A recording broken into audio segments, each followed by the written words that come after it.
Trading in commodities are subject to market risks.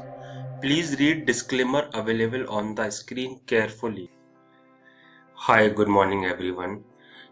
Last week no doubt history book में लिखा जाने वाला week रहा, जिसमें हमने farm commodities and other commodities के अंदर या तो मल्टीपल ईयर के हाईज आते हुए देखे या फिर रिकॉर्ड हाई बनते हुए देखे, specially in the agree commodities. आज के सेशन में हम चर्चा करेंगे oil and oil seed complex की। स्टार्ट करते हैं सोयाबीन एंड सोयाबीन ऑयल से। रशिया और यूक्रेन के बीच में जो वॉर चल रहा है उसके चलते हमने देखा कि सोयाबीन इंदौर के प्राइजेस 7800 तक पहुंचे, जो कि 5 मंथ्स में हाईएस्ट लेवल था। प्राइजेस वीकली बेसिस पर 5.7% के गेन के साथ 7500 के आसपास क्लोज होते हुए नजर आए, क्योंकि last 2 days of last week में हमने देखा था सोयाबीन ऑयल और सीपीओ इंटरनेशनल मार्केट में एक अच्छा करेक्शन आया। उसका सीधा सीधा इम्पैक्ट हमने डोमेस्टिक मार्केट में देखा। बात करते हैं सोयाबीन ऑयल इंदौर के प्राइजेस की। हमने इसमें रिकॉर्ड हाई बनते हुए देखा और लास्ट वीक इटसेल्फ वोपिंग 11% के गेन्स आए इस काउंटर के अंदर। Last week domestic market totally in sync with the international market था। So now this week also जिस तरीके से इंटरनेशनल मार्केट में मूवमेंट होंगे soybean oil, CPO and sunflower oil के, उसी के हिसाब से डोमेस्टिक मार्केट के प्राइस मूवमेंट ड्राइव करेंगे। बट नॉनदाइलेस हमको ऐसा लगता है soybean will remain firm and likely है कि लास्ट वीक का हाई जो 7800 है उसको क्रॉस करेगा एंड पॉसिबिलिटी 8000 के आसपास आएगा। But we should not be forgetting जिस तरीके से इंटरनेशनल मार्केट में लास्ट 2 डेज के अंदर सोयाबीन और सोयाबीन ऑयल के प्राइसेस करेक्ट हुए हैं, हो सकता है कि initially we could see some kind of profit booking in the domestic bourses also, but काफी कुछ अनसर्टेनिटी रहेगी amid ongoing war situation. So we need to have sync with those informations जो कि डेली बेसिस पर flow होती रहेंगी and accordingly we will keep intimating to our clients. Soybean oil now international की बात करते हैं। सोयाबीन ऑयल ने रिकॉर्ड हाई बनाया, जबकि सोयाबीन 9.5 ईयर्स के हाईएस्ट लेवल पर लास्ट वेडनेसडे को देखा गया। बट सिंस देन दोनों कमोडिटीज में थर्सडे फ्राइडे को स्टीपर करेक्शन मिला देखने को, in line with across the board selling जो कि कमोडिटीज मार्केट में देखने को मिली थी, वो इनके अंदर भी आते हुए देखी।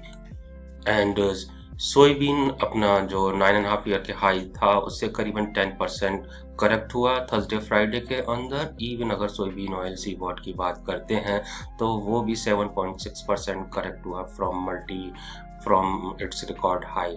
सो we need to see Monday Tuesday कैसा पैन आउट होता है, क्योंकि स्टीपर करेक्शन हुआ है लास्ट 2 डेज के अंदर।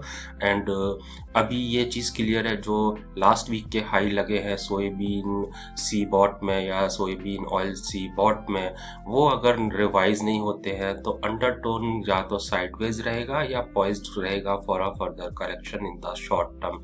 No doubt fundamental of this commodity is very much positive, but यहाँ पर actually market more sentiment driven है एंड सेंटीमेंट जो निकल के आ रहा है वो यूक्रेन और रशिया के बीच में जो वॉर है उससे निकल के आ रहा है।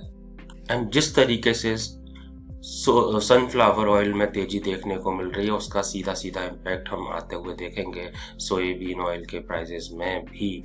एंड टाइटर सप्लाई ऑलरेडी है वर्ल्ड सोयाबीन मार्केट में, which is very supporting factor, जिसकी वजह से हमने सिंस दिसंबर अच्छा तेजी आते हुए देखा है, क्योंकि साउथ अमेरिका से तकरीबन 25 से 28 मिलियन टन्स क्रॉप डैमेज होने का इंफॉर्मेशन है। अगर इतना डैमेज होता है तो एक्चुअली ग्लोबल एंडिंग स्टॉक टाइटर इस साल भी रहेगा, which is very supporting factor.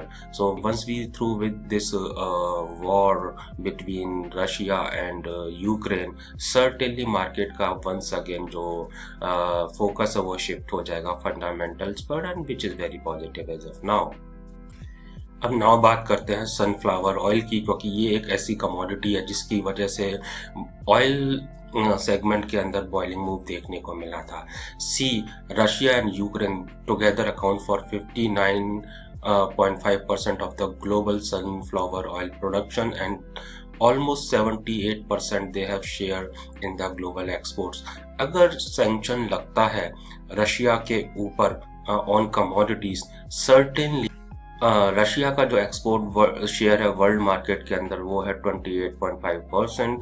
तो इतना सप्लाई अगर कम होगा वर्ल्ड मार्केट से तो कहीं ना कहीं इसका जो डिमांड है वो शिफ्ट करेगा soybean oil and palm oil के तरफ, और ऑलरेडी उनकी जो टाइटर सप्लाई है वो कहीं ना कहीं इन कमोडिटीज़ का, सोयाबीन ऑयल और पाम ऑयल का आउटलुक काफ़ी प्रॉमिसिंग कर देती हैं। अगर बात करते हैं पाम ऑयल की, तो हमने देखा कि पाम ऑयल के प्राइसेस इंडिया में रिकॉर्ड हाई टेस्ट किए last week global supply concern के चलते, और लास्ट वीक 12% का इजाफा देखने को मिला प्राइसेस के अंदर, जबकि फरवरी में 17% प्राइसेस में बढ़ोतरी आ चुकी है, और ईयर टिल डेट हमने अभी तक देखा है 30% का गेन आया है पाम ऑयल के अंदर। बात करते हैं मलेशियन पाम ऑयल की, हमने वहाँ पे भी रिकॉर्ड हाई लगते हुए देखे amid Ukraine Russia war breakout, and prices ने रिकॉर्ड हाई 6786 का बनाया। But last 2 days like soybean oil and soybean in the CBOT, Malaysian palm oil के अंदर भी स्टीपर करेक्शन देखने को मिला। लास्ट 2 days के अंदर प्राइसेस 7% ऑफ हुए फ्रॉम द रिकॉर्ड हाई, और 6310 रिंगट पर टन क्लोजिंग दिया लास्ट फ्राइडे को। स्टिल पाम ऑयल के प्राइसेस 50% हायर है from the same period last year, and 2020 के लेवल से 90% हायर है। Lower Malaysian production, higher export demand from the Malaysia, limited supply from the Indonesia, and tensions between the Russia and Ukraine, ये factors हैं जो prices को short term में support देते हुए नजर आएंगे। बाकी मलेशियन पाम ऑयल एक्सपोर्ट की बात करते हैं, 1 फरवरी से 25 फरवरी के बीच में हमने 28% एक्सपोर्ट को जंप होते हुए देखा एज कम्पेयर टू 1 जनवरी से 25 जनवरी के पीरियड से। तो ये काफ़ी स्ट्रॉन्ग डिमांड साइड स्टोरी है जो कि बता रही है कि टाइट सप्लाई के चलते कहीं ना कहीं जो इम्पोर्टिंग नेशंस हैं they are trying to accommodate more and more oil to reduce the impact of the future likely higher prices of these commodities. बाकी मलेशियन पाम ऑयल की बात करते हैं तो प्रोडक्शन 10 मंथ के लो पर है और एंडिंग स्टॉक 6 मंथ के लोएस्ट लेवल पर है। सो कहीं ना कहीं टाइटर सप्लाई है।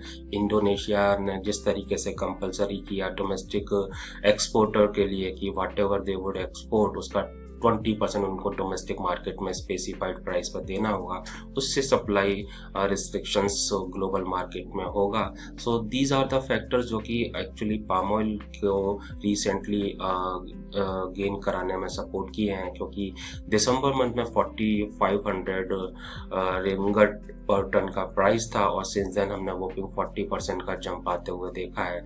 स्टिल दो हाइटन वॉलेटिलिटीज के अंदर देखी जाएगी just on account of the Russia-Ukraine war, but we believe once this kind of phenomena is over, certainly market direction will shift to the fundamentals, which is very much strong and on a positive side.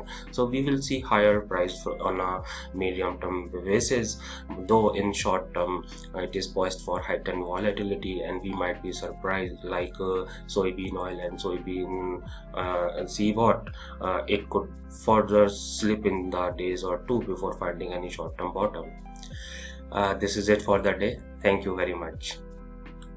Hope you have liked our video. Don't forget to subscribe and like our channel.